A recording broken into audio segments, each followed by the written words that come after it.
संत शिरोमणि आचार्य श्री 108 विद्यासागर जी महाराज एवं आचार्य श्री 108 समय सागर जी महाराज के परम प्रभावक शिष्य मुनि श्री 108 अरह सागर जी महाराज के मुखारविंद से मुखरित मंगल प्रवचन श्रवण कीजिए प्रतिदिन 7 बजे सिर्फ आदिनाथ टीवी चैनल पर।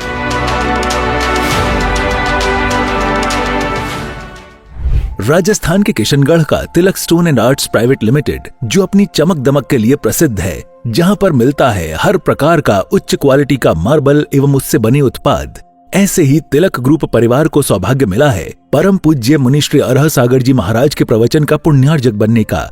ये एक ऐसा परिवार है जो समाज एवं संत सेवा में हमेशा अग्रसर रहता है और इसकी सेवाएं भी हमेशा उपलब्ध रहती हैं। इस कार्यक्रम के पुण्यार्जक हैं स्वर्गीय श्री ताराचंद जी प्रेमलता जी गंगवाल की पुण्य स्मृति में प्रवीण, संजय, राजीव, ऋषिका, शाश्वत एवं विधान गंगवाल तिलक ग्रुप और तिलक मार्बल परिवार किशनगढ़ राजस्थान के सौजन्य से।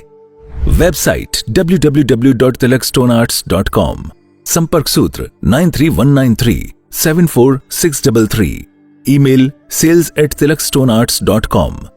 इस कार्यक्रम के पुण्यार्जक हैं स्वर्गीय श्री ताराचंद जी प्रेमलता जी गंगवाल की पुण्य स्मृति में प्रवीण, संजय, राजीव, ऋषिका, शाश्वत एवं विधान गंगवाल तिलक ग्रुप और तिलक मार्बल परिवार किशनगढ़ राजस्थान के सौजन्य से। वेबसाइट www.tilakstonearts.com, संपर्क सूत्र 9319374633, ईमेल sales@tilakstonearts.com। महापुरुषों का जन्म हुआ और उन्होंने जन्म लिया और हम सबको जीवन जीने की कला सिखाई। ये बात सच है कि आज की स्थिति में, आज की स्थिति में जो कुछ भी घटा, यह एक बहुत बड़ी हमारी संस्कृति की क्षति हुई। आज से 2 वर्ष पूर्व गुरुदेव इस धरा से समाधि को धारण करके हम सबको रास्ता दिखा करके गए। अगर गुरुदेव को याद करें तो आज भी हम गुरुदेव को अपने सामने पाता हूं, लेकिन इस बात का दुख जरूर हमेशा रहेगा कि गुरुदेव हमारे बीच में नहीं, लेकिन उनके द्वारा दिया हुआ हम सबके पास में है। क्योंकि यदि गुरु नहीं होते तो हमारी ये परंपरा जो आज हमें सैकड़ों मुनिराज और त्यागी वृत्ति देखने को नहीं मिलते। ये हम सबके ऊपर गुरुदेव की कृपा रही कि आज हमें जगह जगह साधु संतों के दर्शन करने को मिल रहे हैं। एक जमाना था जब साधु संतों के दर्शन नहीं होते थे। युग के आदि से लेकर के आज तक हमें श्रमण संस्कृति के दर्शन हो रहे हैं। हम आचार्य शांति सागर महाराज को याद करें, चारित्र चक्रवर्ती। उस जमाने में बिरले ही साधु थे। विलुप्त होती हुई श्रमण संस्कृति को जीवंत करने वाले यदि कोई संत इस युग में हुए तो आचार्य चारित्र चक्रवर्ती शांति सागर जी महाराज, और उनकी परंपरा को निरंतर अक्षुण्ण बनाए रखने के लिए शांति सागर के बाद वीर सागर, शिव सागर और उसी परंपरा को आगे बढ़ाने वाले आचार्य ज्ञान सागर जी महाराज, जो इसी राजस्थान के जन्मे हैं और हम सब के लिए एक ऐसा दीपक देकर के गए थे जो 55-56 वर्षों तक दीपक प्रकाशित होता रहा। पिछले 2024 में पूज्य गुरुदेव अपने दीपक से एक नया दीपक प्रज्वलित कर के गए हैं। वो आज परंपरा को आगे बढ़ा रहे हैं। आचार्य गुरुवर श्री समय सागर जी महाराज उसी परंपरा को जो आचार्य शांति सागर महाराज, वीर सागर, शिव सागर, ज्ञान सागर और उनके ही प्रिय शिष्य, प्रथम शिष्य आचार्य गुरुवर विद्यासागर जी महाराज, उसी परंपरा को आगे बढ़ाने वाले हमारे आचार्य गुरुवर समय सागर जी महाराज आज हमारे बीच में हैं। उनके बताए हुए पद चिन्हों पर हमारे इस संघ को आगे बढ़ा रहे हैं और सभी आचार्यों मुनियों ने इस धर्म की प्रभावना में अपना योगदान दिया ही है और उसी का प्रतिफल है आज हमें मुनि संघ श्रमण संस्कृति के दर्शन हो रहे हैं। हम उस जमाने को याद करें जब साधु संत नहीं होते थे। हमारे बीच में ऐसे विद्वान, मूर्धन विद्वान हुए जिन्हें गुरुओं के दर्शन नहीं हुए और दर्शन के लिए रो रो करके चले गए। हम उन पंडितों को याद करें जिसे मंगत राय जी, धानत राय जी, बुद्धजन जी आदि, बनारसी जात जी, ऐसे विद्वान पंडित हुए जिन्होंने जैन संस्कृति को पेपर पर उतार करके रख दिया, जिनकी आज हम पूजन करते हैं, पाठ करते हैं। ऐसे विद्वानों को बनारसी दास जी के बारे में तो कहा जाता है कि उनको गुरु का दर्शन नहीं हुए, लेकिन मुनि बनना चाहते थे पर मुनि नहीं बन पाए। मुनि बनने का नाटक किया करते थे और नाटक करते करते उन्होंने समय सार नाटक लिख दिया और अपनी अंतर पीड़ा को उद्घाटित करती उन्होंने यही कहा कि साधु बिन साधु बना जाता नहीं, दिल दुखी है दर्द सहा जाता नहीं। आचार्य गुरुवर विद्यासागर जी महाराज की शुरुआत जो हुई और आज हम देख रहे हैं वो कितने विराट रूप को लेकर के इस धरा से प्रणय को प्राप्त हुए हैं। इस धरा से समाधि को धारण करके अपने गंतव्य को प्राप्त हुए हैं। जो त्याग, तपस्या और संयम साधना की प्रति मूर्ति थे, वे जैन पर्याय बनकर के जिए और हम सब के लिए जीवन सिखाया।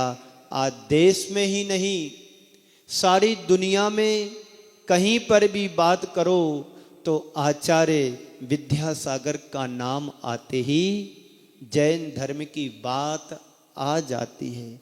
ऐसे गुरुदेव इस ब्यावर में भी चातुर्मास करने के लिए आए। 1973 में गुरुदेव ने इसी नसिया जी में पावन वर्षा योग किया और यहाँ से जाकर के 74 में कहाँ पर चातुर्मास किया था? फिरोजाबाद में। तो 75 में हुआ और जब यहाँ से गए अजमेर में केसरगंज में चातुर्मास हुआ था 1974 का। और जब यहाँ से गुरुदेव राजस्थान से निकले तो 75 में उत्तर प्रदेश फिरोजाबाद में चातुर्मास किया। 76 में कुंडलपुर गए। फिर जब बुंदेलखंड में गए तो बुंदेलखंड को उन्होंने उर्वरा भूमि बना करके जो सींचा और सिंचित किया। आज पूरा बुंदेलखंड गुरुदेव के नाम के लिए हमेशा याद करता है, तत्पर रहता है। और बुंदेलखंड ही नहीं, पूरे देश को गुरुदेव का जो आशीर्वाद मिला, आज पूरा देश फलीभूत हो रहा है। ऐसे गुरुदेव को हम सभी आज की इस पावन तिथि में याद कर रहे हैं। ऐसे गुरुदेव की छत्र छाया हम सबके ऊपर बरसती रही और जहाँ पर भी गुरुदेव रहें वहाँ से हम सबको आशीर्वाद देते रहें, ताकि ये जिन शासन की बागडोर आगे तक चलती रहे, आगे तक जिन शासन श्रमण संस्कृति बढ़ती रहे, ऐसे गुरुदेव को हम सभी आज नमन और अपनी विनयांजलि एक विधान के माध्यम से अर्पित करेंगे दोपहर में, जो सभी को उसमें शामिल होना है। और जैन धर्म का नाम आते ही विद्यासागर की छवि उभर करके आ जाती है, और जब तक वो हमारे हृदय में बैठे रहेंगे तब तक हम उनसे, उनके लाभ से लाभान्वित होते रहेंगे, चाहे वो कहीं पर भी क्यों ना रहें, और हमें उनके आशीर्वाद का लाभ प्राप्त होता रहेगा बंधुओं। और हम उनके आदर्शों के अनुरूप हम अपने जीवन को आगे बढ़ाएंगे। आप सभी को उनके आदर्शों के अनुरूप हम अपने जीवन को आगे बढ़ाना है। आज हमारे बीच में गुरुदेव नहीं, इस बात की कमी हम सबको दिखती है, खलती है, लेकिन गुरुदेव का जो जिन शासन है जयवंत रहे। भगवान महावीर के शासन को उन्होंने निर्वाध रूप से आगे बढ़ाया, आगम की चर्या करके, आगम के बंद करके अपने जीवन को आगे बढ़ाया। ऐसे गुरुदेव हजारों सूरज भी उनके सामने फीके पड़ जाते हैं, उनके ज्ञान के सामने फीके पड़ जाते हैं। जब ऐसा कहा जाता है, पंडित फूलचंद जी सिद्धांत शास्त्री जी के बारे में कहा जाता है कि उनका नमोकार मंत्र के 5 पदों में से 3 पदों से विश्वास उठ गया था। उन्हें पंडित जगन मोहन लाल जी शास्त्री जी ने कहा कि जाओ अजमेर में गुरुदेव विद्यासागर जी महाराज कोई संत विराजमान हैं, एक बार उनका तुम आशीर्वाद उनको दर्शन करके आओ।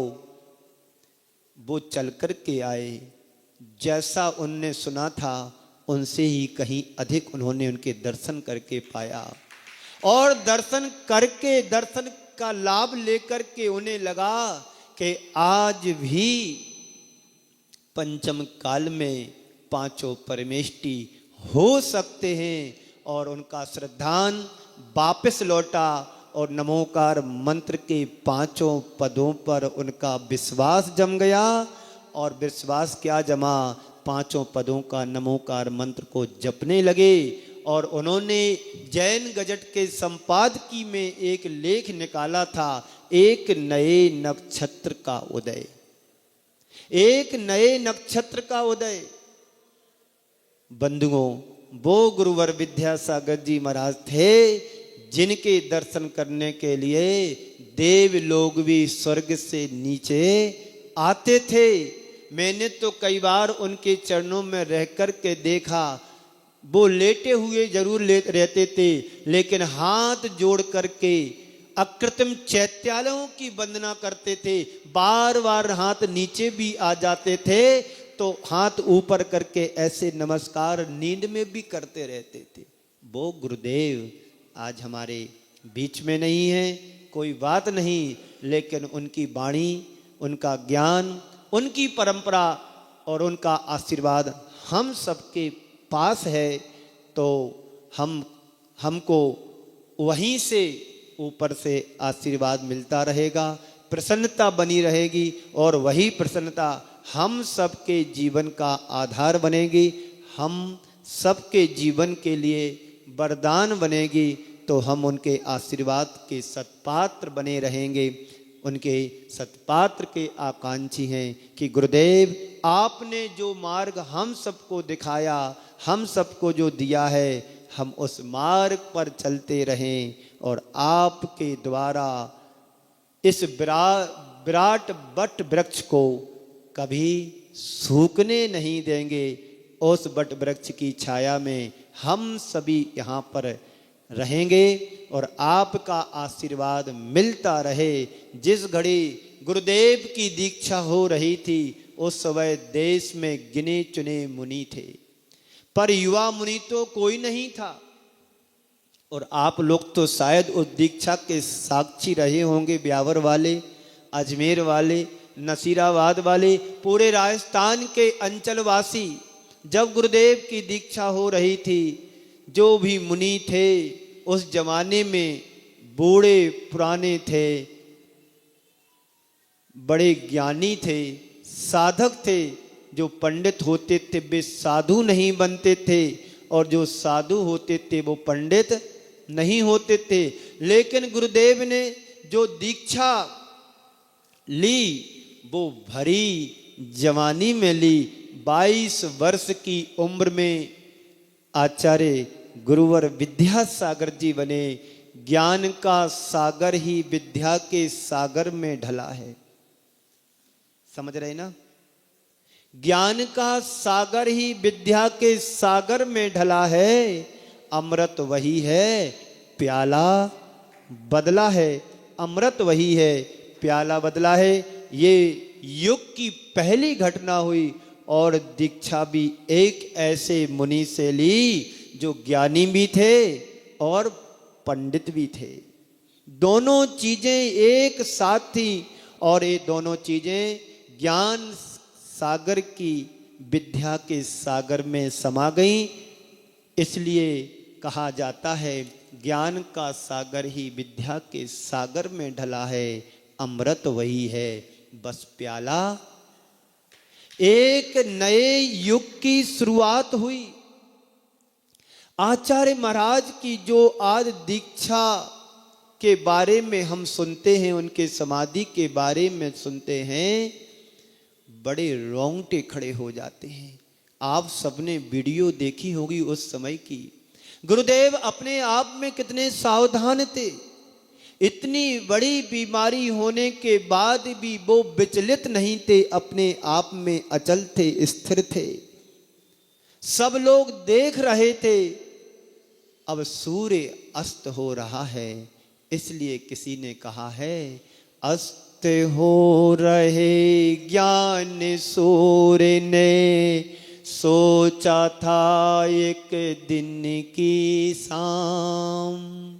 अस्त हो रहे ज्ञान सूर्य ने, सोचा था एक दिन की शाम। मेरे ढल जाने के बाद कौन करेगा मेरा काम। ये आचार्य ज्ञान सागर जी महाराज अपने भावों को अभिव्यक्त कर रहे थे। कह रहे थे अब ज्ञान का सूर्य अस्त हो रहा है, मेरे जाने के बाद कौन करेगा काम। तो दूसरा सूर्य उदित हुआ। उनके जाने के बाद विद्या का सागर सूरज के बनकर के आया। हम सबको ज्ञान का प्रकाश दिया, चारित्र का प्रकाश दिया, सब कुछ दिया। जो कुछ गुरुदेव ने दिया वो संसार में कोई दूसरा संत नहीं दे सकता। हम सब बड़े उपकारी हैं गुरुदेव के, जिन्होंने एक अल्प उम्र में इतना बड़ा कीर्तिमान स्थापित कर दिया। शिक्षा के क्षेत्र में प्रतिभा स्थली ज्ञानोदय तीर्थ बना करके गए। एजुकेशन के लिए और मेडिकल के लिए सागर मध्य प्रदेश में भाग्योदय तीर्थ क्षेत्र की स्थापना कराई। एक गुरुदेव का योगदान, और बेरोजगारों के लिए रोजगार दिलाने के लिए ऐसा प्रकल्प खड़ा किया जिसे हम हथकरघा के रूप में जगह जगह देख रहे हैं। जेलों में भी गुरुदेव के आशीर्वाद से हथकरघा जैसे केंद्र चल रहे हैं। आज हमारा देश स्वदेशी बन रहा है। गुरुदेव बार बार कहते थे हम स्वदेशी हैं, स्वदेश के हैं तो स्वदेशी ही बने, विदेश का वस्त्र ना पहने, विदेश की कोई चीज आयात ना कराएं। अपना देश इतना समृद्धशाली है, इसमें सब कुछ समाहित है। ऐसी गुरुदेव की उदात्त भावना थी। आज गुरुदेव की उन सारे प्रकल्पों को पूरा संघ आगे बढ़ा रहा है। गुरुदेव ने चेतन कृतियों को जितना संभाला, उससे कहीं अचेतन कृतियों को निर्माण करा करके आज हमारे पास ऐसे हजारों हजार वर्ष के लिए अनेक क्षेत्रों का निर्माण हो रहा है, हो चुके हैं। अमरकंटक जैसे स्थल पर, अमरकंटक जैसी जगह पर जहाँ पर जैन समाज का एक भी घर नहीं है, वहाँ पर विशाल काय मंदिर का निर्माण करा करके, पंचकल्याण करा करके उस क्षेत्र को बना दिया जिसे सर्वोदय के नाम से जाना जाता है। गुरुदेव ने नेमावर में भी त्रिकाल 24 का निर्माण करा करके 25 मंदिरों का एक विशाल क्षेत्र का निर्माण किया। और कुंडलपुर का तो बात कहना ही क्या, जो जीर्ण क्षीण अवस्था में बड़े बाबा का मंदिर हो रहा था, उसी मंदिर की परिकल्पना को आज देखते हैं तो देखते ही बनता है। ऐसे विशाल कीर्तिमान गुरुदेव ने खड़े किए, जो हजारों हजार वर्ष तक गुरुदेव को, जिन शासन को याद करेगी हमारी आने वाली पीढ़ी, आने वाली संस्कृति, आने वाली संतति। ऐसे गुरुदेव के उपकार हैं हम सभी के ऊपर, जिन्हें हम कभी इस भाव में तो भुला नहीं सकते हैं। गुरुदेव को इस बात की खुशी हो रही होगी कि जो बगिया हम सौंप करके आए थे अपने शिष्यों के लिए, आज उस बगिया में और नए नए पुष्प खिल रहे हैं। पूज्य सुधा सागर जी महाराज अपना संग बढ़ा रहे, पूज्य प्रमाण सागर जी अपना संग बढ़ा रहे हैं, और पूज्य समय सागर जी महाराज अपने विशाल संग के साथ विहार कर रहे हैं, संग को बढ़ा रहे हैं और अपने मोक्ष मार्ग को प्रशस्त करते हुए आने वाले शिष्यों का भी मोक्ष मार्ग प्रशस्त करा रहे हैं। गुरुदेव ने का जो आशीर्वाद आप सबको, हम सबको मिला है, निर्बाध रूप से आगे बढ़ रहा है, तो ज्ञान का सागर ही विद्या के सागर में ढला है। अमृत वही है, प्याला बदला है। आज ज्ञान सागर जी महाराज की बात पूरी तरह पूज्य गुरुदेव के द्वारा साकार हुई। जो ज्ञान सागर जी महाराज ने कहा था, उससे आगे का गुरुदेव ने आके सफर तय कर दिया। ये हम सब के लिए बड़े गौरव की बात है। एक समय था जब लोग मुनियों को मानते नहीं थे, एक बड़ा वर्ग हमारी समाज में उपस्थित हुआ था जो मुनियों के प्रति श्रद्धा नहीं थी। आज गुरुदेव का बड़ा प्रताप और प्रभाव उस समाज के ऊपर भी पड़ा कि वो खुद मुनि बने और औरों को मुनि बनाए, मार्ग प्रशस्त कर गए। गुरुदेव ने 55, 56, 57 वर्ष तक एक छत्र इस श्रमण संस्कृति के ऊपर शासन किया, लेकिन इन वर्षों में जो उन्होंने ऊंचाइयों को प्राप्त किया था, उन्हें जैन धर्म की पर्याय घोषित कर दी गई। आज अगर जैन धर्म की चर्चा करो तो विद्यासागर की बात आ जाती है, और विद्यासागर का नाम लेते ही जैन धर्म की बात प्रकट हो जाती है। ये अपने आप में एक अद्भुत घटना है। फिर गुरुदेव ने बाल ब्रह्मचारी मुनि संघ का विस्तार किया, निर्माण किया। पहले मुनि मिलते थे तो वृद्ध मिलते थे, लेकिन आज जो मुनि मिलते हैं काले वाल वाले मिलते हैं। ये गुरुदेव का उपकार हम सबके ऊपर बड़ा प्रभावशाली बना। एक बार गुरुदेव के बारे में किसी ने पूछा, बाबा के क्या चमत्कार हैं, बाबा के क्या चमत्कार हैं? उनसे कहा गया, बाबा का सबसे बड़ा चमत्कार तो ये है, हम जैसे युवा युवतियां उनके दर्शन करने के लिए लालायत होते हैं, और एक बार जो उनके दर्शन कर जाते हैं उनके प्रति समर्पित हो जाते हैं और उनके नाम के लिए दौड़े दौड़े चले आते हैं। इससे बड़ा बाबा का चमत्कार और क्या हो सकता है? एक गुरुदेव का चमत्कार था। एक युग था जब कृष्ण बंसी बजाते थे तो गोपियां दौड़ी दौड़ी चली आती थी, और आज गुरुदेव ने बीत रागता की बंसी बजाई। हम जैसे हजारों युवक उनके चरणों में दौड़ दौड़ करके चले आए। वो सतयुग था, एक कलयुग है। वो राग की बंसी थी, ये बैराग की बंसी है। बंसी दोनों हैं। एक गुरुदेव की कला थी कि जो भी उनके दर्शन करता था उन्हीं का ही हो जाता था। बंधुओं, ये अपने आप में एक अजूबा है।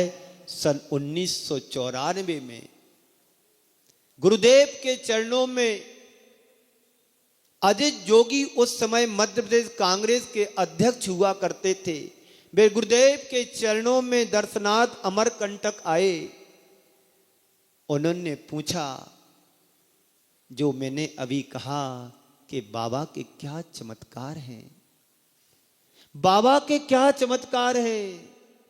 तो उनसे कहा, बिना जिन बाबा को देखकर सब कुछ छोड़ने को तैयार हो जाते हम जैसे युवा, यही बाबा का सबसे बड़ा चमत्कार समझना। मैं समझता हूं आज गुरुदेव का जन्म नहीं हुआ होता, गुरुदेव इस धरा पर नहीं आए थे, गुरुदेव कर्नाटक से चल करके जयपुर अजमेर नहीं आए होते और गुरुदेव को ज्ञान का सागर नहीं मिला होता तो आज इस श्रवण संत की शायद विलुप्त होती हुई दिखाई देती। क्योंकि कोई ऐसे संत नहीं थे जो इस मोक्ष मार्ग को आगे बढ़ा सके। जब जब इस धरा पर अंधकार छाया तब तब कोई ना कोई सूर्य उदित होकर के जरूर आया। इस धरा पर जब जब अंधकार आया तब तब कोई ना कोई युग पुरुष जन्म लेकर के जरूर आया। मुझे लगता है गुरुदेव का जन्म स्वयं के लिए नहीं हुआ होगा, गुरुदेव का जन्म तो हम जैसे अनगढ़ अज्ञानियों के लिए हुआ होगा। क्योंकि गुरुदेव नहीं होते तो आज ये श्रवण संत की जो हजारों की संख्या में आज साधु संतों को तुम दर्शन पा रहे हो, उनका लाभ ले रहे हो, एक गुरुदेव की ही देन है। आज कोई भी साधु हो गुरुदेव के आशीर्वाद से किसी न किसी रूप में जुड़ा जरूर है। चाहे ब्रह्मचारी अवस्था से जुड़े हो, चाहे क्षुल्लक अवस्था से जुड़े हो, चाहे एलक अवस्था से जुड़े हो और चाहे उनसे मुनि दीक्षा लेने का सौभाग्य प्राप्त क्यों ना हुआ हो, गुरुदेव के आशीर्वाद से सभी जुड़े हैं। और जो पिच्छी नहीं ले पाए, जो व्रतों को लेकर के जीवन को आगे बढ़ा रहे हैं, उनकी तो हजारों की संख्या है। 20वीं सदी में मुनि धर्म का परिवर्तन का श्रेय जाता है तो चारित्र चक्रवर्ती शांति सागर जी महाराज को जाता है, जिन्होंने अपने त्याग और तपस्या के बल पर संपूर्ण भारत वर्ष में मुनियों का मार्ग खोला, मुनि धर्म का परिवर्तन किया और उसे पल्लवित करने का श्रेय अति किसी को जाता है तो आचार्य गुरुवर विद्यासागर के लिए जाता है। काश वो नहीं होते तो हम और आप कोई यहां पर नहीं होते, गुरुदेव को याद करने वाले भी नहीं होते। जब गुरुदेव नहीं होते तो हम किसको याद करते? सब लोग मुनि विरोधी बन गए होते। ये हमारा आप सबका परम सौभाग्य है कि हमें ऐसे गुरुदेव की छत्र छाया मिली, वो भी इसी काल में, पंचम काल में। पंडित जगन मोहन लाल जी शास्त्री जी ने 1993 में रामटेक में आचार्य पदारोहण दिवस के अवसर पर उन्होंने सुनाया था कि जब श्री कृष्ण की बंसी बजती थी तो गोपियां उनके इर्द गिर्द घूमने लगती थी, उमड़ पड़ती थी। आज हम उसे ही साक्षात रूप में देख रहे हैं, वो भी बदलते हुए स्वरूप में। वो राग की बंसी थी, ये वैराग की बंसी है। वो राग की बंसी थी, ये वैराग की बंसी थी। वह द्वापद युग था, यह कलयुग है। इसमें बड़ा अंतर पाया गया है। ये उनके महान व्यक्तित्व का एक छोटा सा उदाहरण आपके सामने है। देखिए, उस युग में 80 के दशक में भारत में जैन समाज में पंडितों का बोलबाला था, राज्य था। धीरे धीरे 1990 के दशक में वो परिवर्तन हुआ और मुनियों का प्रभाव पड़ा। पंडित कैलाश चंद जी सिद्धांत शास्त्री ने जब पहली बार गुरुदेव के दर्शन किए और उनकी वंदना की प्रतिक्रिया को जैन गजट की संपादकी में लिखा। जैन संदेश भारत का एक प्रतिष्ठित पत्रिका थी, आज भी है। उस समय पंडित कैलाश चंद जी सिद्धांत शास्त्री जी उनके संपादक थे। मूल चंदी लोहाड़िया जी के आग्रह से वे ब्यावर में, यहीं की बात है, पंडित मूल चंदी लोहाड़िया जी के आग्रह से वे ब्यावर में गुरुदेव के दर्शन के लिए आए और दर्शन करते ही उनसे इतने अभिभूत हो गए और उन्होंने दर्शन के बाद जो प्रतिक्रियाएं लिखी, उन्होंने लिखा, मेरी तो मुनियों के प्रति श्रद्धा उठ चुकी थी। मैं नमोकार मंत्र के 2 ही पदों को याद करता था। नमोकार नमोकार मंत्र के नमो अरिहंताड़म नमो सिद्धाड़म मात्र पद को ही पढ़ता था। लेकिन जब से मैंने आचार्य गुरुदेव श्री विद्यासागर जी महाराज के दर्शन किए तो नमोकार मंत्र के 5 पद मुझे सार्थक दिखने लगे। ये ब्यावर नगर की घटना है। देखिएगा गुरुदेव का चमत्कार क्या था। जिन विद्वानों के, जिन पंडितों का श्रद्धा नमोकार मंत्र के पदों से हट जाए और पुनः स्थापित हो जाए, कोई चमत्कार नहीं, ये तो तीर्थंकर भगवंतों जैसा चमत्कार रहा होगा। मैं अपने उन मित्रों से कहना चाहता हूं जिनकी किसी कारण से मुनियों की श्रद्धा उठ चली है, वो एक बार गुरुदेव के दर्शन अवश्य करें। ये उन्होंने कहा उस समय।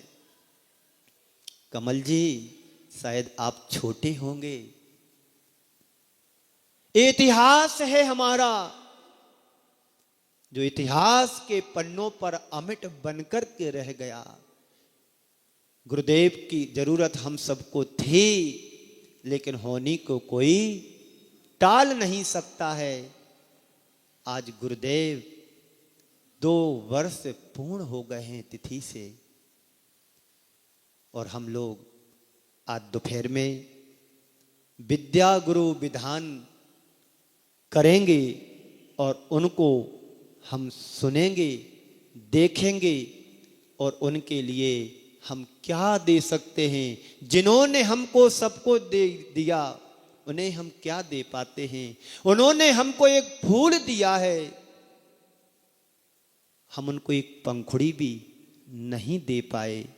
बंधुओं, मुझे पूर्ण विश्वास है उनकी धारणा अवश्य बदलेगी और बदल चुकी है। ये उद्गार अपने निबंध में पंडित कैलाश चंद जी सिद्धांत शास्त्री जी ने लिखे थे।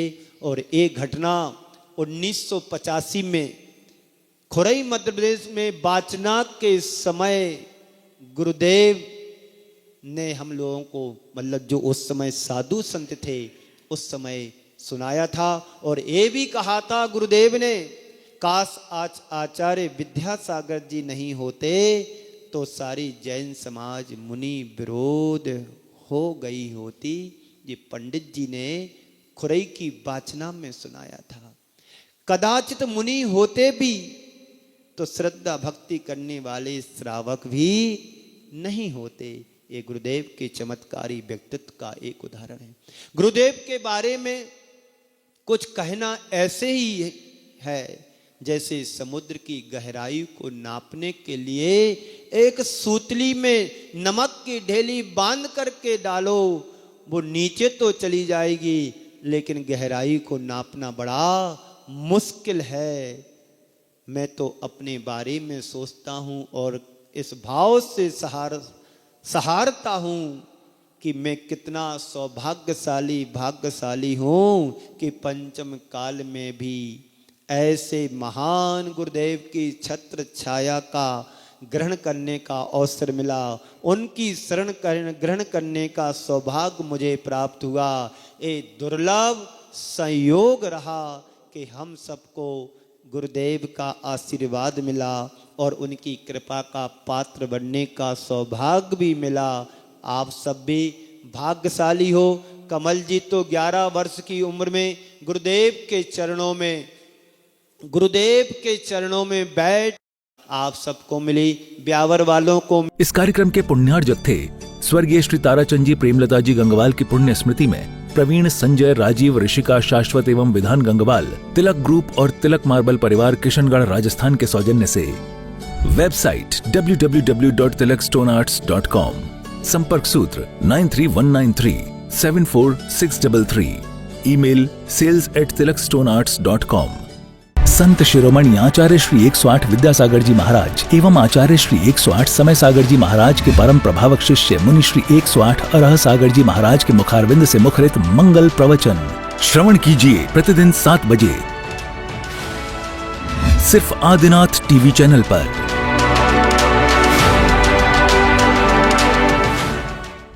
राजस्थान के किशनगढ़ का Tilak stone and arts private limited, जो अपनी चमक दमक के लिए प्रसिद्ध है, जहां पर मिलता है हर प्रकार का उच्च क्वालिटी का मार्बल एवं उससे बने उत्पाद। ऐसे ही तिलक ग्रुप परिवार को सौभाग्य मिला है परम पूज्य मुनि श्री अरह सागर जी महाराज के प्रवचन का पुण्यार्जक बनने का। ये एक ऐसा परिवार है जो समाज एवं संत सेवा में हमेशा अग्रसर रहता है और इसकी सेवाएं भी हमेशा उपलब्ध रहती हैं। इस कार्यक्रम के पुण्यार्जक हैं स्वर्गीय श्री ताराचंद जी प्रेमलता जी गंगवाल की पुण्य स्मृति में प्रवीण, संजय, राजीव, ऋषिका, शाश्वत एवं विधान गंगवाल, तिलक ग्रुप और तिलक मार्बल परिवार किशनगढ़ राजस्थान के सौजन्य से। वेबसाइट www.tilakstonearts.com, संपर्क सूत्र 9319374633, ईमेल sales@tilakstonearts.com।